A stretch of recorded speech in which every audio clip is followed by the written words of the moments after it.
April 27, 2002, Harrah's Laughlin Casino, Nevada, 2:16 a.m. A Hells Angel kicks a Mongol in the chest. Within seconds, 60 to 70 bikers armed with guns, knives, hammers, and wrenches erupt in a full-scale brawl on the casino floor. Bullets fly, blood pools between slot machines. Screaming tourists dive for cover.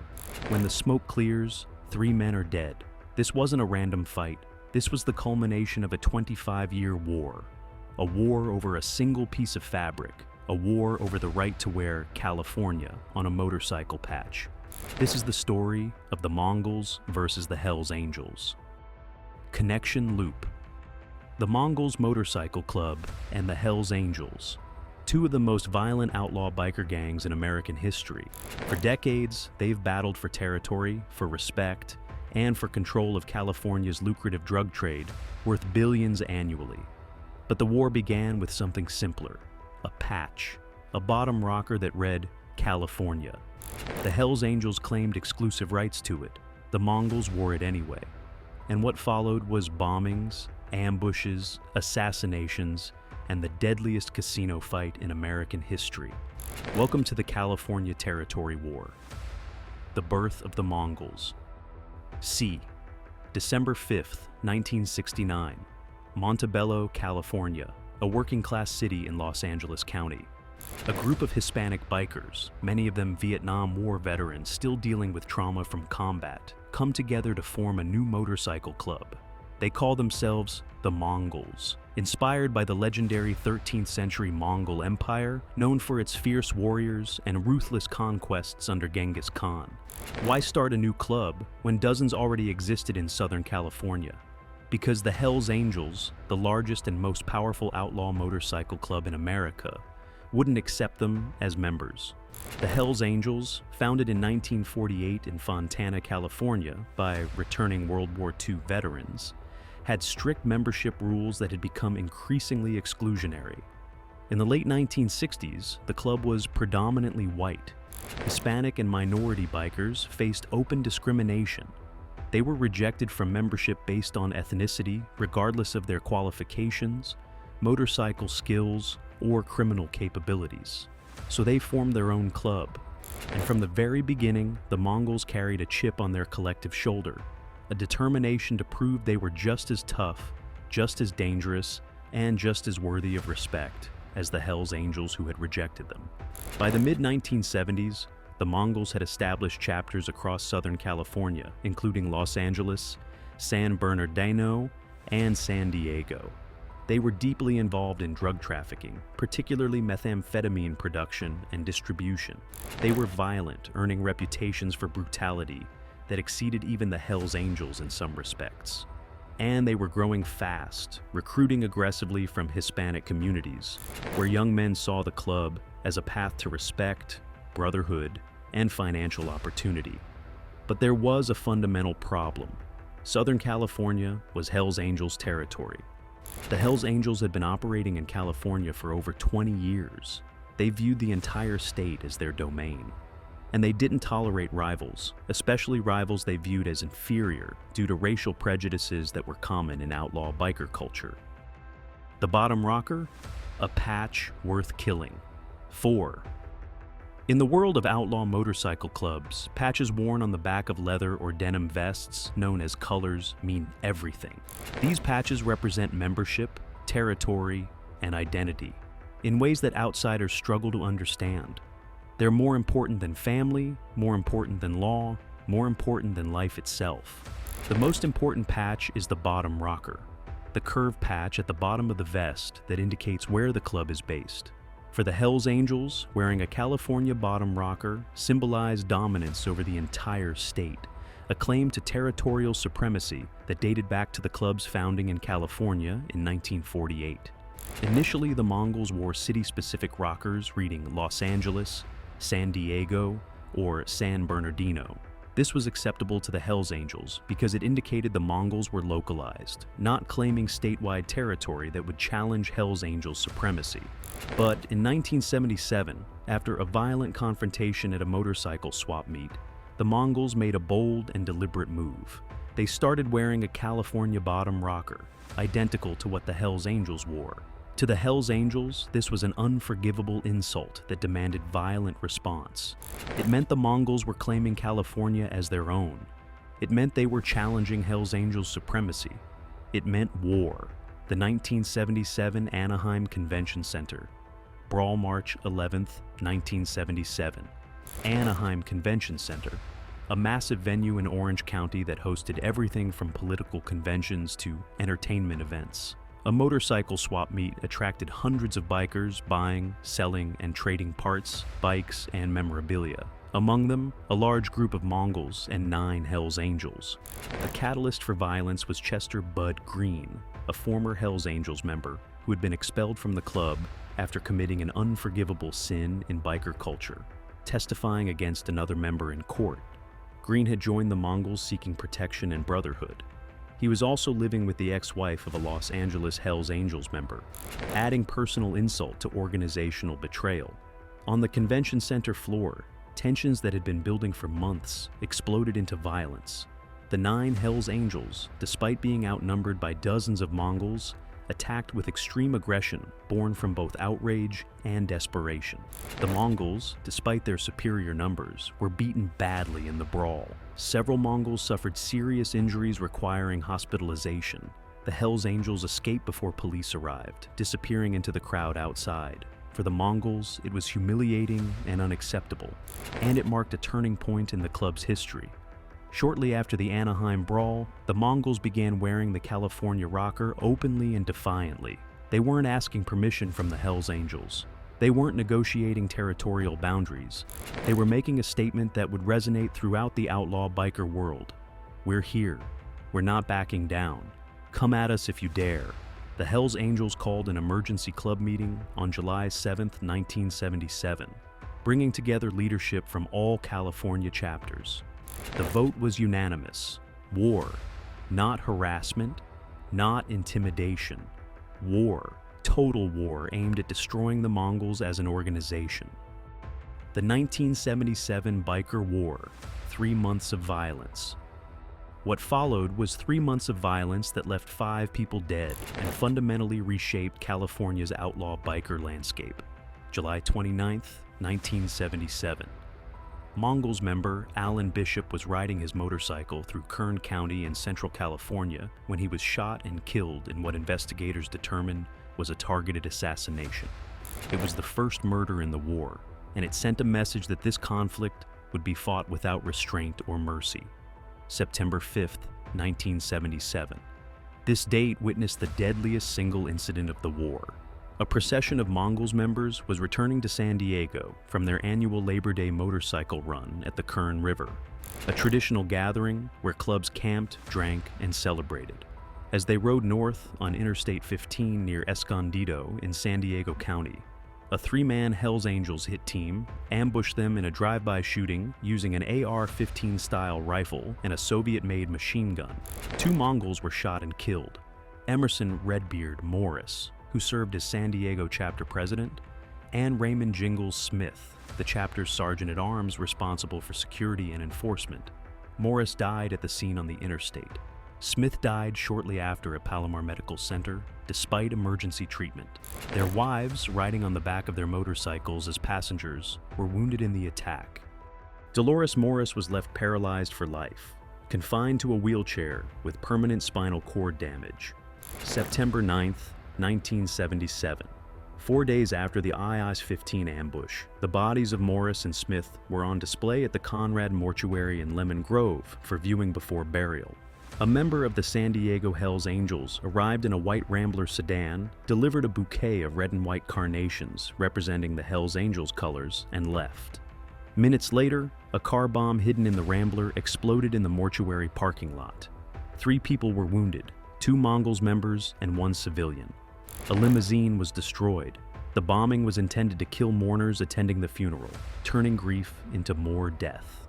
September 24th, 1977. The frame-up was an auto repair shop in the Highland Park neighborhood of Los Angeles, owned and operated by Mongols members. A Hells Angels prospect, a probationary member trying to earn full membership through this mission, delivered a motorcycle tire rigged with explosives. When a mechanic unscrewed the tire valve to check pressure, the bomb detonated. 2 people were killed instantly: Mongols member Henry Jimenez and Raymond Hernandez, a 15-year-old boy who was the brother of another biker and happened to be at the shop that day. October 11th, 1977. A mechanic at a San Diego repair shop discovered 6 sticks of dynamite attached to the vehicle of a Mongols member. The bomb had been placed on October 1st, but had failed to detonate due to faulty wiring. ATF investigators traced components of the bomb to a Hells Angels member through purchase records.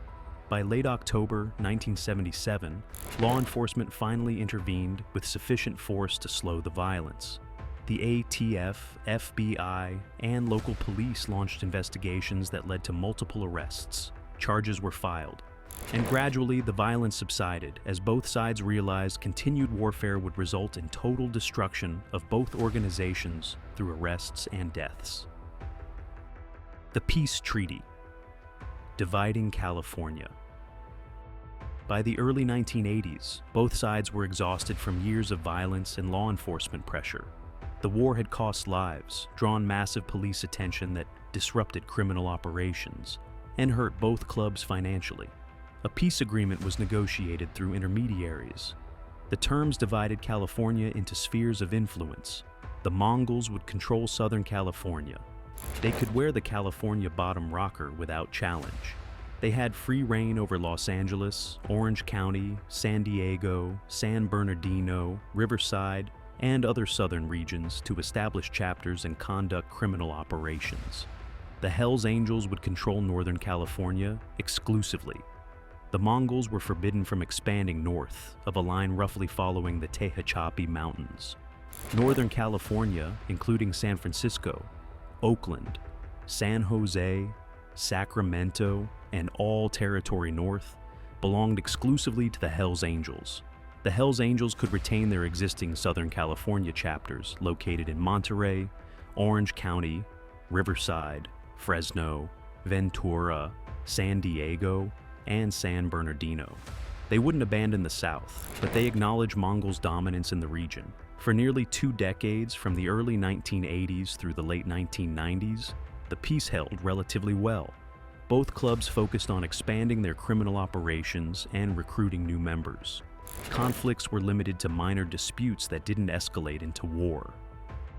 January 17, 1982.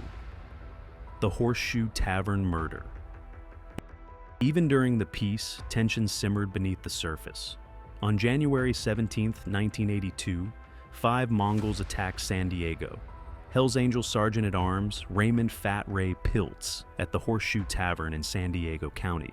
They struck him with a table and then shot him to death in front of dozens of witnesses. It was a brutal public killing that demonstrated the Mongols' willingness to use violence even during peacetime. 5 Mongols were indicted on murder charges. One, Donald Wayne Sullings, became a fugitive and wasn't apprehended until years later in Mississippi.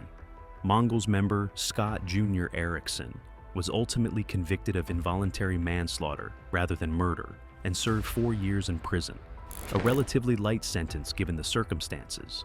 The murder reignited animosity and distrust, but the peace treaty held because both sides recognized that full-scale war would destroy them both. February 11th, 1989. The Queen Mary Brawl. The first annual Easy Riders trade show was held in the parking lot of the RMS Queen Mary, the famous ocean liner permanently docked in Long Beach as a tourist attraction. The event was a motorcycle enthusiast trade show featuring custom bikes, vendors, and entertainment that attracted thousands of bikers. Between 50 and 100 members of the Mongols and Hells Angels attended. An argument over an unknown issue escalated into a mass brawl involving dozens of combatants. San Bernardino, Hells Angels, Chapter Sergeant-at-Arms, Aristeo Art Carbajal was fatally stabbed in the chest during the melee. Several others suffered non-fatal stab wounds. Riot police from the Long Beach Police Department were required to end the violence and restore order. Carbajal's killing went officially unsolved, though it was allegedly carried out by a Mongols associate. The violence was so severe that the second Easy Riders trade show, originally scheduled for the Los Angeles Convention Center in 1990, was relocated to Malibu after LAPD warned the event posed a clear and present danger to public safety if held in Los Angeles. The Mongols expand north, breaking the peace. By 2002, the Mongols had grown bold and ambitious. They began establishing chapters in Northern California, Hell's Angels territory, in direct violation of the peace treaty that had held for nearly 2 decades. The Mongols opened chapters in areas the Hell's Angels considered their exclusive domain, recruiting members and conducting criminal operations. The Hell's Angels viewed this northern expansion as an act of war that demanded response. Tensions escalated throughout 2001 and early 2002. Both sides prepared for confrontation. And that confrontation came at Harrah's Laughlin Casino during the annual Laughlin River Run. April 27, 2002, the River Run riot. Laughlin, Nevada, sits on the Colorado River 80 miles south of Las Vegas on the Arizona border. Every April, the town hosts the Laughlin River Run, a massive motorcycle rally that draws 100,000 bikers from across the country for a weekend of riding, partying, and brotherhood. In April 2002, members of both the Hells Angels and Mongols attended, staying at different casinos. The Hells Angels stayed at the Flamingo Hilton. The Mongols stayed at Harrah's. On April 25th, legendary Hells Angels leader Sonny Barger, who founded the Oakland chapter and became the club's most famous member, arrived. Tensions were high from the moment both clubs arrived. April 26, 2002, the provocations began. A group of Mongols stormed into the Flamingo Hilton Casino, where the Hells Angels were staying, and stared them down in a deliberate show of disrespect. An ATF agent present later testified, "They just stood there and I fucked everybody. The HAs didn't do anything."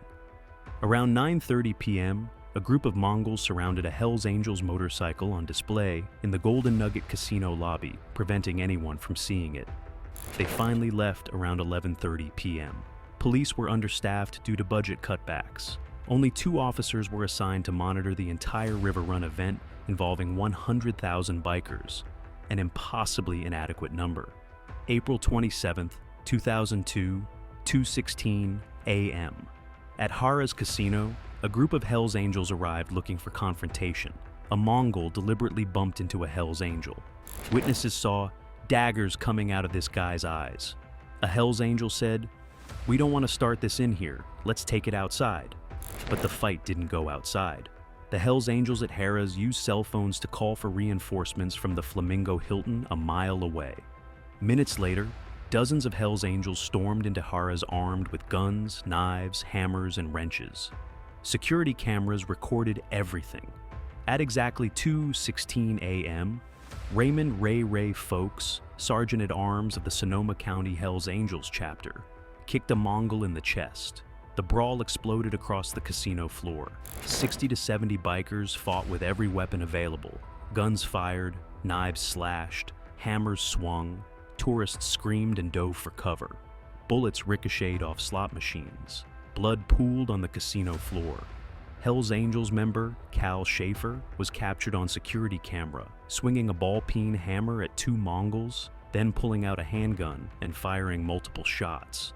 Hells Angels member James Hannigan stabbed Mongols leader Roger Pinney in the chest twice, then stabbed another Mongol, Benjamin Leva, in the shoulder. Leva was then shot by Schaefer, with bullets striking his elbow, back, and stomach. Tourists recorded the chaos on cameras and phones. One blackjack dealer hid under the table, screaming uncontrollably. A bartender called his wife, who worked in another part of the casino. Both asked if the other was safe. She said yes, but there was a corpse right next to her. The casualties: Anthony Barrera, a Mongol, stabbed to death. Jeremy Bell, a Hells Angel, shot to death. Robert Tumulty, a Hells Angel, shot to death. This was the first time multiple murders occurred inside a Nevada casino. When police finally arrived, they found 14 guns, 107 knives, 2 hammers, 2 wrenches, and 9 flashlights abandoned on the casino floor as weapons. The Mongols fled immediately. stuffing their vests in garbage cans and air vents to avoid identification. Not a single Hells Angel removed his colors, standing their ground. Hells Angels leader Robert "Bad Bob" Johnson later bragged on a wiretapped conversation. "A few minutes inside that cell and 2 hours inside Supermax were enough to remind me why I left high school a year early." Prosecution stalled due to jurisdictional disputes between Nevada state prosecutors and federal prosecutors. Eventually, 7 Hells Angels and 6 Mongols were imprisoned. The River Run riot became legendary in biker culture, solidifying the Hells Angels' reputation for standing their ground. September 3, 2008, the San Francisco assassination. The war continued. On September 3, 2008, Christopher "Stony" Ablett, a member of the Mongols' Modesto chapter, traveled to San Francisco armed with a military knife and a .357 Magnum revolver. He entered a bar in the Mission District wearing full Mongols colors, a deliberate provocation in the heart of Hells Angels territory. Hells Angels San Francisco. Chapter President Mark "Pepa" Guardado confronted Ablett outside the bar. A struggle ensued. Ablett stabbed Guardado multiple times and then shot him to death. He fled on a motorcycle. Ablett turned himself in weeks later in Oklahoma. He was convicted of murder in aid of racketeering and sentenced to 2 consecutive life sentences without parole. Present day. The war continues. As of 2026, the Mongols have approximately 800 to 850 members across 70 chapters in 19 U.S. states and multiple international chapters. The Hells Angels have over 6,000 members worldwide across hundreds of chapters. The rivalry persists with regular violent incidents. In 2014, Mongols and Hells Angels exchanged gunfire on Interstate 15 near Corona, California. In 2017, a Mongol opened fire on Hells Angels at a gas station in Riverside, killing 1. In 2018, a Mongol fired a shotgun into a crowd at a Hells Angels fundraiser in Bakersfield. Law enforcement continues targeting both clubs under federal RICO statutes. The Mongols have faced particularly aggressive prosecution. In 2018, a federal jury convicted the Mongols organization itself of racketeering, and a judge ordered forfeiture of the club's trademark logo, meaning members could be arrested simply for wearing the Mongols patch.